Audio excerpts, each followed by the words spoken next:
good morning, good afternoon, good evening, whatever the case happens to be. I am the amateur logician, and we're going to take another look at Dr. David Gordon's textbook, An Introduction to Economic Reasoning. We're going to look at the first chapter, which is going to be on the method of economics, where we apply logic, deductive logic, to derive from the bottom up economic theory. This is not a book based on arguments from authority. It's based on moving logically in a progressive manner, step by step, deriving economic theory, very much akin to how someone like Ludwig von Mises considers economics.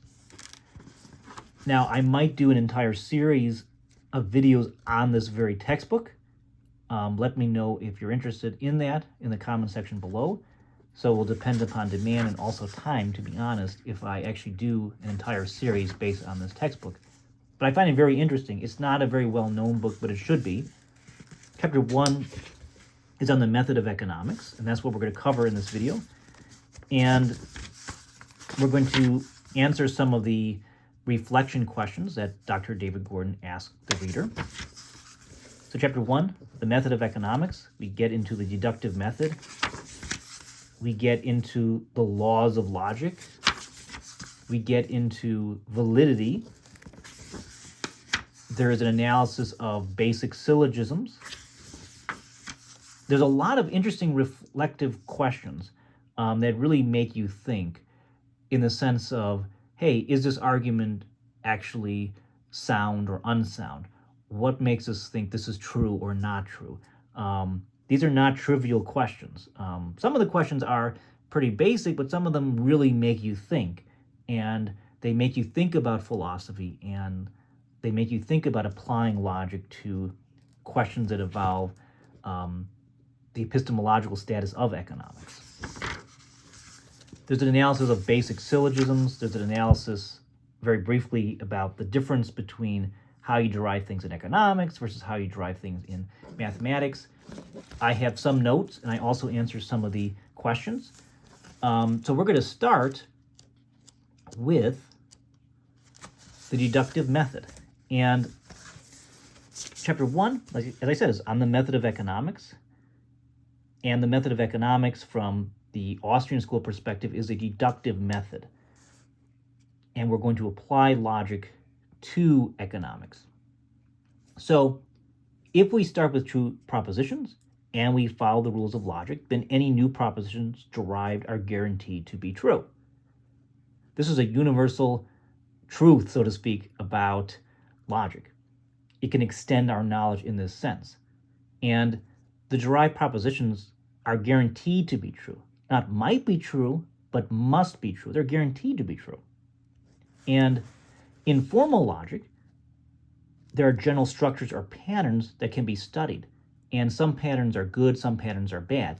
So a very simple example, and this I did take from Dr. Gordon's textbook. Let's think about A included in B, B included in C. Therefore, where those three dots mean therefore, A is included in C. And here's a very simple diagram. So A is in B, B is in C, so obviously A must be in C. And one of the questions David Gordon asks the reader is the following. How would you argue with someone who refused to accept the rule of inference given in this section? So Dr. Gordon really makes you think about logic. He really makes you think about the questions that this book tries to answer. It's not based on arguing from authority. It's about, hey, here's the argument, evaluate it, think about counter-arguments, and so forth. And number 2, we have the basic rules of logic were first discussed in detail by the great philosopher Aristotle, who lived from 384 to 322 BC, tried to find out something about his life, who was his teacher, who was his most famous student. So you have questions like that as well. So here's what I say about number 1. The rule of inference, like if you're thinking about this pattern right here, should be self-evident. We can illustrate it with examples that help show it's self-evident. Rational argumentation demands respecting logic. It's contrary to the norms of argumentation to argue against logic. Now, when I use the term argumentation, or David Gordon uses the term argumentation, we shouldn't think of two people back and forth in some heated debate. You can engage in argumentation by yourself, with yourself. For example, I can prove the Pythagorean theorem on a paper to myself. I'm not arguing back and forth with someone else. But we can think about debate. And if we're engaged in dialogue and we're debating back and forth with each other, there are certain norms, aren't there? We are rational animals. We're trying to convince the other person to voluntarily accept some theory as true or false. And so there seems to be norms built into debate. And one of them should be, hey, we are rational animals and we're trying to convince each other of something being true. And because of that, we should respect the rules of logic and use reason as rational animals to prove or disprove things, okay? And if we're going to accept logic, we better accept the basic rules of inference. For example, this type of inference. So that's how I would approach this. And if you think about just two people debating, well, if we're debating, we should debate in a rational manner because we are rational animals, right? And it should be about persuasion. If I hit you on the head, that's not an argument. So it should be peaceful. It should be voluntary. And because we are rational, we should appeal to our intellect, right? And reason and argue in a non-fallacious manner. As far as number two, I mean, obviously, much can be said about Aristotle, and this is what I wrote. Plato was Aristotle's teacher. He was born in Stagira. He was an Athenian, and so lived as a resident alien, a metic, M-E-T-I-C, in Athens. And he founded his own school, the Lyceum. He was the teacher of Alexander the Great. Aristotle wrote, well, we have his lecture notes, okay? We don't have his dialogues. And we have things like the Organon, which is on logic. We have his metaphysics. We have his work on the philosophy of nature. We have his work on rhetoric. And we have, for example, the Nicomachean Ethics and so on and so forth. You can't really understate Aristotle's influence. And his work really, is still valuable to this very day. Okay, he got things wrong, for sure, but there's so much wisdom there, universal truths that can be found, and one of them is just looking at his logic. So another topic in this book, the next section, is the laws of logic. Now we're going to dig a little deeper, David Gordon said. Aristotle asked an important question. Why are the inference rules of logic true? He thought that there are three laws that provide a foundation for all logical truth. And here we get into the law of identity. We get into the law of non-contradiction and the law of excluded middle. And it's a really interesting book because, look, he makes you think. He says, hey, some philosophers deny these laws are always true. How would you respond to them and so forth? So let's think first off about these laws of logic. We have the law of identity, A equals A. Something is identical to itself, right? We have the law of non-contradiction, not both A and not A. Okay, we can't say A and not A are true simultaneously, so we must say not both A and not A. And then 3, A or not A is the law of excluded middle. And David Gordon says that this is the hardest law to understand, but the reason is, I think, is because people don't understand it's about contradictory propositions, okay, or properties. So if we think about question number 1, can something be both red and not red? Well, here's what I wrote. This is what I would say. Something cannot be all red and not red at the same time. It would be a contradiction to be both all red and then also non-red. On the other hand, it's not a contradiction to be somewhat red and somewhat non-red. The law of contradiction or non-contradiction does not deny that. It's important to realize the law of contradiction is about truly contradictory propositions. In this sense, it is black and white, true or false. It's not something that denies a spectrum. It's in contrary opposition. Okay, you can think about two extremes, and there can be a middle between two extremes. But with contradictory opposition, we have all this way or not this way, X or non-X. Then you have true contradictory properties or propositions. But this could be elaborated on further. So number 2, we have some philosophers have denied that these laws are always true. Marxists say, for example, that everything is constantly changing. Therefore, the law of identity isn't true. Why is this objection based on a misunderstanding of the law of identity? Well, here is what I think about this, at least in part. So if everything is changing, then this statement must be changing and thus not true, right? So we have a contradiction. Moreover, for things to change from, let's say, t sub 1 to t sub 1 plus delta, that is some change, right? So delta usually represents a change. So some change in time. So that requires identity unless all change is creation ex nihilo. So, for example, if someone is growing taller, there's change there, of course. But the reason we can talk about change is that something is changing. There is an identical person throughout that change. Okay? Unless we're going to say, hey, when that change occurs, it's a totally different person. There's no continuity whatsoever. So it's just, we're just having creation from nothingness, ex nihilo. But that seems very implausible. So if we're going to if we're going to say things are changing, we're saying that here's an identical object with itself that is changing. It's undergoing some kind of transformations, okay? But through that change, it preserves itself into being, so to speak, at least in the sense that it's the same thing, right? So you can see why just saying everything is changing does not make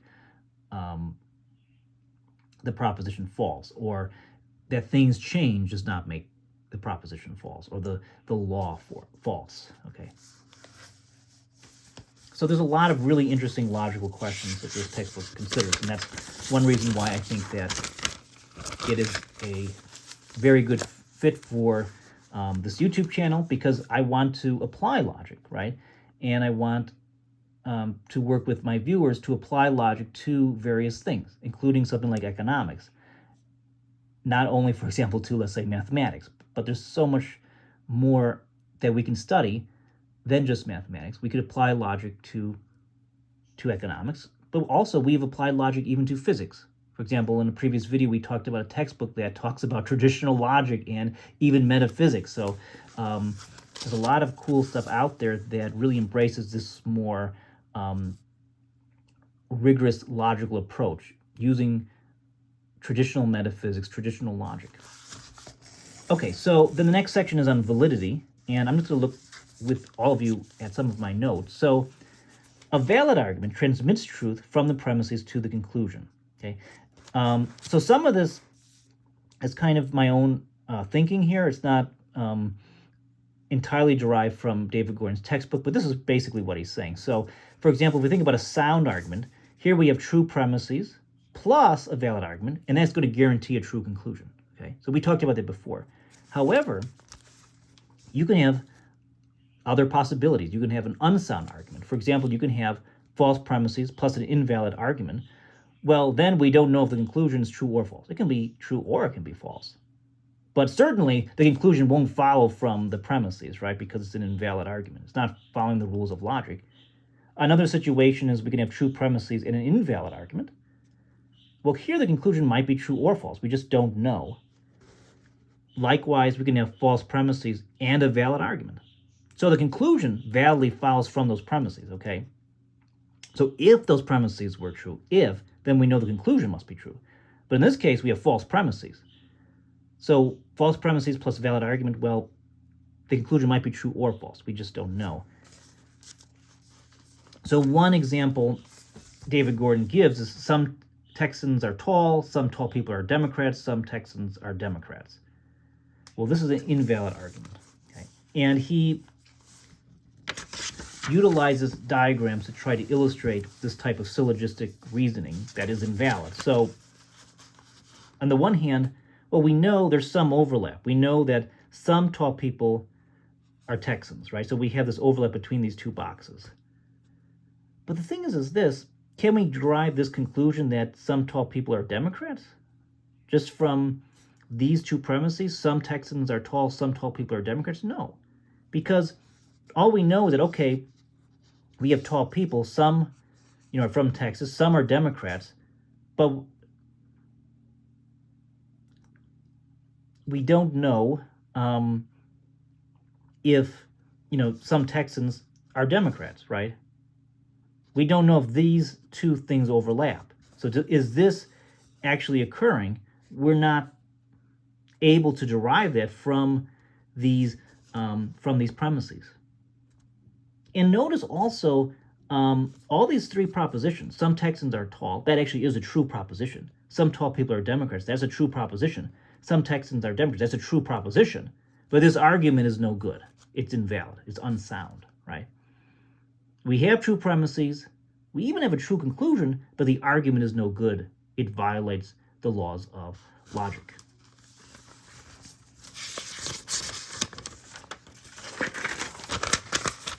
And another argument that David Gordon gives as an example on page 8, we have all Austrian economists support the subjective theory of value, which we haven't gotten into yet, and David Gordon hasn't gotten into yet. That's in a future chapter. No Austrian economists lived before the 19th century, therefore no supporter of the subjective theory of value lived before the 19th century. Okay, so we have another problem. We have something invalid that doesn't follow. And we can think of it this way. And in fact, question 1 here says, hey, make some kind of diagram.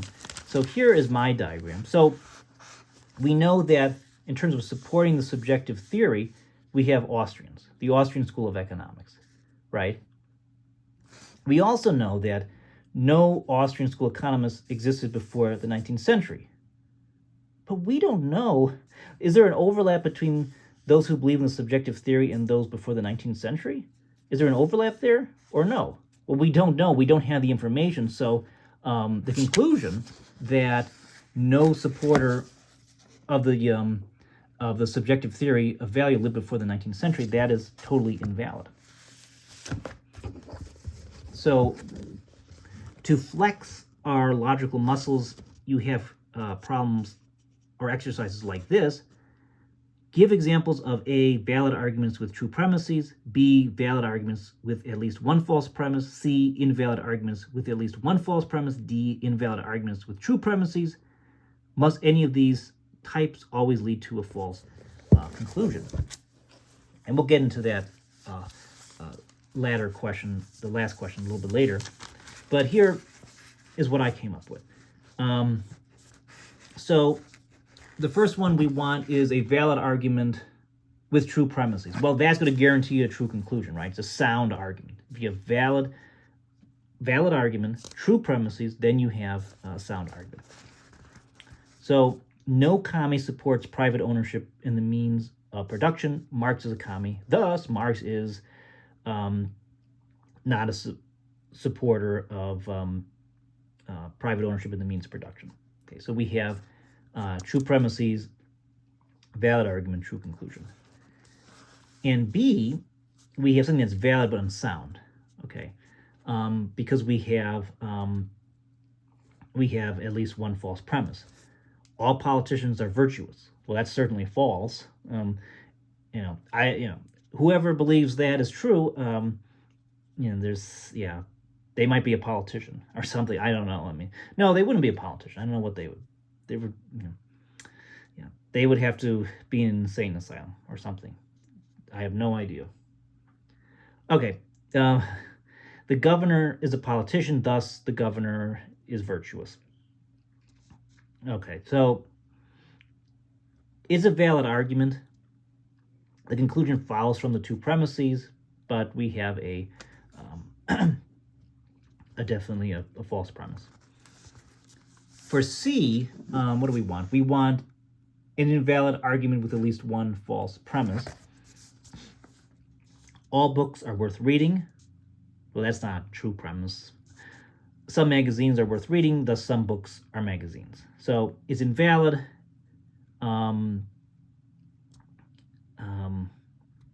and is a false premise.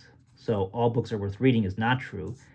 The other thing we can see here, it's invalid because we have an undistributed middle term. Okay, so we know all books are worth reading, we're told, and we're told that some magazines are worth reading, but we can't, both of these middle terms, worth reading, we can't interrelate this subject and this predicate because we don't have the full distribution of worth reading. Okay, that would be like more of the technical answer in terms of what is going wrong there, and that's a good skill to learn when you're studying logic. And for D, we want some kind of an invalid argument, but with true premises.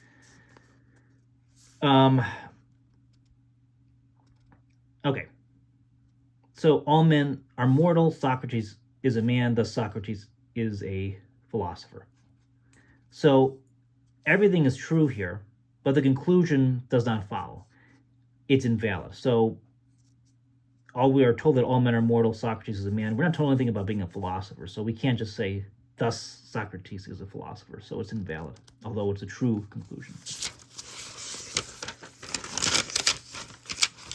Still more on validity, excuse me.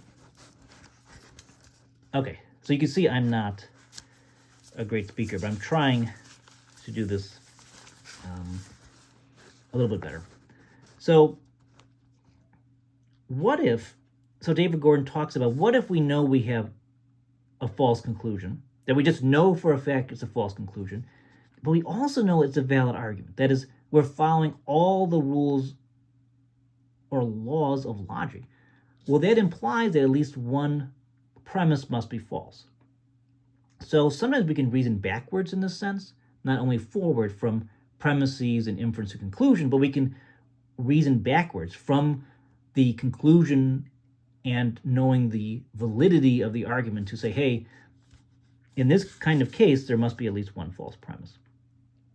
So this is a very powerful thing to understand and know when evaluating argumentation, when evaluating a theory. But we have more things than just categorical syllogisms. So that's like the focus, like at a very introductory level in this book, in the first chapter. You have categorical syllogisms, but you also have mixed hypothetical syllogisms. You have if P, then Q, P, ergo Q, modus ponens.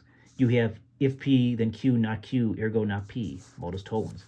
You have pure hypothetical syllogisms. If P, then Q, if Q, then R, ergo if P, then R. Now, one question he asks us to consider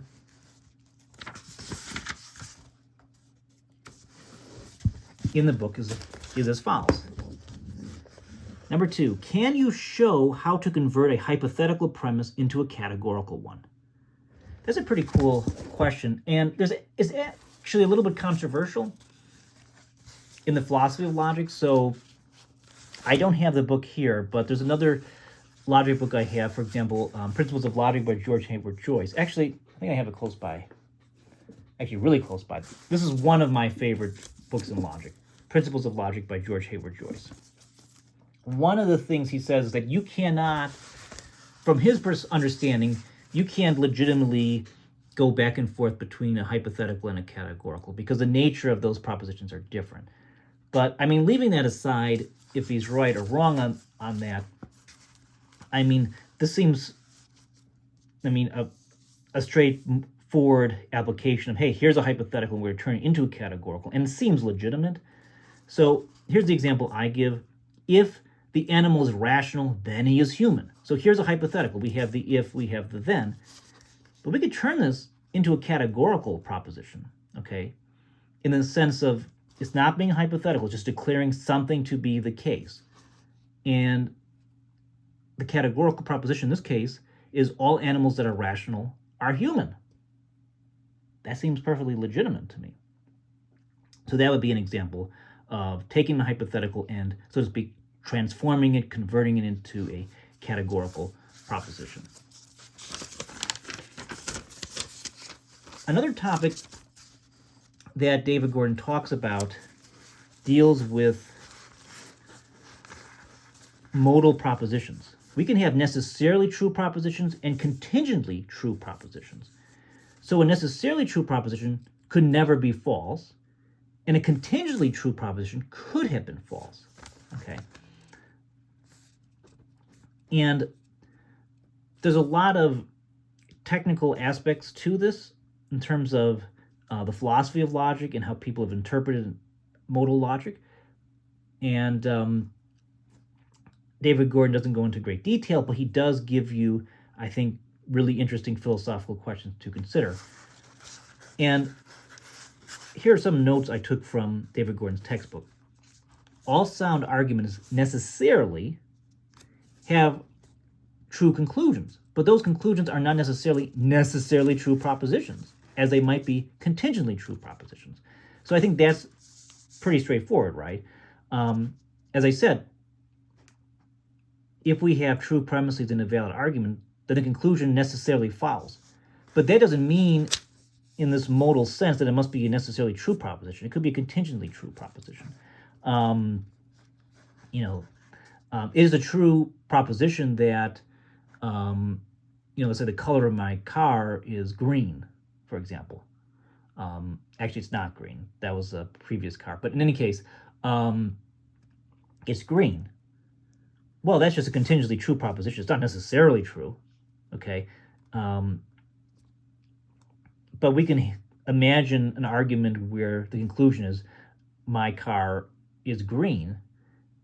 It necessarily follows from the premises, and it's a valid argument, but it would be just a contingently true proposition. But also, it's possible that a syllogism can have premises that are contingently true with a conclusion validly derived that's necessarily true. That's also the case. So here's David Gordon's example. Some fathers are professional football players. All professional football players are male, thus some fathers are male.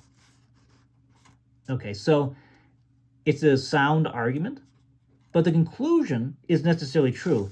This is contingently true, the first proposition. The second proposition, contingently true, but the conclusion is necessarily true that some fathers are male. Okay, this is true by definition. Okay. Although there are other complications that David Gordon mentions this. So, for example, modern logic doesn't take it that all fathers are male, entails some fathers are male. And that deals with existential import, which we've covered in previous videos. For example, view the video on the modern square of opposition, if you're interested in that topic. Or I also write about that a little bit on my website, amateurlogician.com. Okay, so another topic is immediate inference. And this is especially important in Austrian economics. And in immediate inference, no intermediate premises are needed here. Sometimes we can validly move from one premise to get another. And often this is based on reflective facts. We deduce the universal nature of action by reflection. And a major topic in this book will be that, hey, we can analyze what it means to engage in purposeful action, and then we can deduce various logical consequences from that. And David Gordon explores that quite a bit, in fact. Now, here are some questions that David Gordon asks. How can you find out if a statement is necessarily true? And if a statement is necessarily true, do you need to test it to find out whether it is true? So, pretty interesting, I think. Well, here's how I think of these questions, in brief. So the first one, again, is how do you find out if a statement is necessarily true? Well, a proposition that's necessarily true cannot be false. Often, it is just self-evident, or true by definition, or cannot be denied without contradiction, or it can be necessarily true by intrinsic natural identity. But what about number two?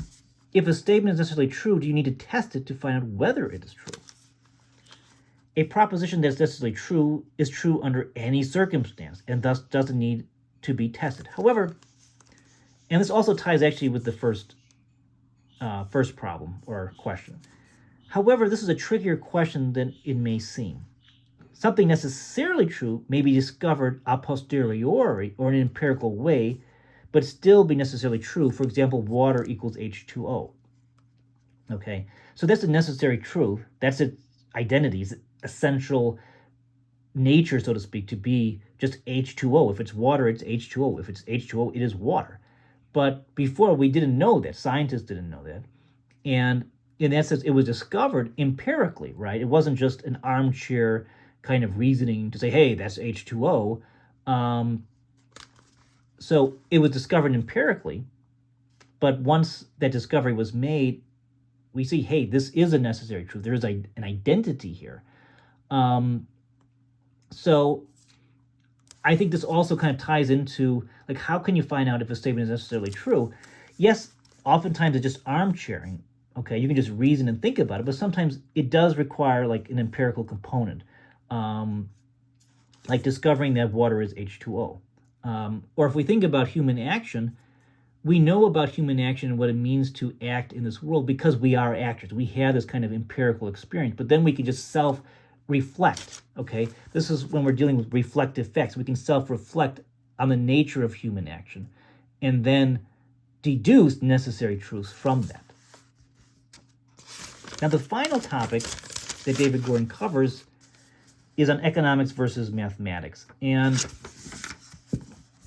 I'm just going to share a few things here. Although this opens up a big can of worms, because I think I might think about this topic a little bit differently than David Gordon. I'm not 100% sure, but often it does seem like doing at least basic math is often mechanical. We apply algorithmic rules when solving an equation or often deriving an equation. That's not entirely true. I mean, in the sense that if you're doing a proof, it's not just an algorithmic process. It can be in a way. I mean, you have computers, you set them up with computer programming to do these super long proofs and so forth. But anyways, this is a whole big can of worms and to get into. But I think the essential point here, and this is what David Gordon is really getting at, in economics, there are no algorithmic rules. And a lot of it's going to be based on informal immediate inference. And informal immediate inference, in general, has no mechanical rule to guarantee a valid inference. And if you go to my website, amateurlogician.com, and look at informal immediate inference, you will see that it does take kind of a just an insight into what the proposition is telling you. It's not just a formal matter that you can just look at the formal structure. You have to know the context to know, does this kind of informal immediate inference work or not work? As far as his questions here, just to wrap this video up, how do we know the rules of mathematics are correct? See, that's an interesting question in and of itself. So this is getting into the philosophy of math. And okay, so it's complicated.